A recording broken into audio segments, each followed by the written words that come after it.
הסדרה הזאת מנסה לגרום לצופה להתנתק מהזהות הלאומית ולראות כמה זה מגעיל ומורכב ודוחה שעניינים כמו לאום ודת חייבים להיכנס לתוך חבריות וחייבים להיכנס לתוך זוגיות וחייבים להיכנס לתוך אהבה ואפילו הופכים להיות גורם מכריע בסוגיות מהסוג הזה. بو ما بقولك بو ولا بعمري ما بجيب لك سوني بلاي ستيشن.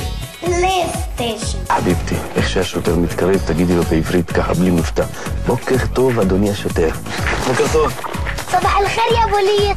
אתם תקבלו בגובה העיניים את מה שאתם לגמרי חושבים, ולאט לאט אולי אם נצליח לשכנע אתכם שהדמויות האלה מצחיקות ולגרום לצופה לאהוב את הדמויות האלה ולחכות להם, אז עשינו את שלנו. فوليشو بركي بده ياكل شيء تعرف في بالطاقة بفلة بركي بسكت אתה חטוף רוצה? למה חטוף? איזה חטוף? על מה אתם מדברים? יש כאן אי הבנה, שנייה רגע, אני צלם. אתה טשטש את הגבול הזה. אז איפה החבר ואיפה היהודי מתחיל ואיפה הערבי נגמר ואיפה זה החברות ואיפה זה רגש ואיפה זה אהבה. אמרתי שאתה מלא בסטיגמות ודעות קדומות, כמו רוב הישראלים. לא, כי אתם מלאכים. מה זה אתם? אני ממש צריך לסתכל על שני הצדדים של המטבע, בסדר? אנחנו כאן והם שם. אתם כאן ואנחנו שם. אלה ערבים, כן. אלה יהודים, כן. אלה נכות ואלה נכות. לא צריך אותם. ודאי שלא. על זה הסדרה.